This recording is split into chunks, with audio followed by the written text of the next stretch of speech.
Great India TV, हर खबर सच्चाई। किनी जवादे परिसरात ओल्या दुष्काळाचे सावट, शासन मदत करील काय? किनी जवादे परिसरात गेल्या 1 महिन्यापासून सतत धो पाऊस बरसत आहे। त्यामुळे शेतकरी हवालदिल झाला असून पिके पिवळे होऊन करपू लागली आहे। अशा परिस्थितीत कापूस व सोयाबीन हे पिके धोक्यात आली। यापूर्वीच शेतकरी अनेक समस्यांनी ग्रासला असून हे देखील शेतकऱ्यापुढील मोठे संकट उभे ठाकले आहे।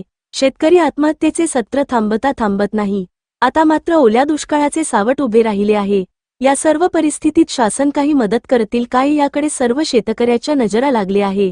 महसूल अधिकारी व कृषी अधिकारी यांनी संबंधित अधिकाऱ्यांनी पंचनाम्याचे आदेश देऊन झालेल्या नुकसानीचे तात्काळ पंचनामे करण्यात यावे, अशी मागणी शेतकऱ्यांमध्ये जोर धरू लागली आहे।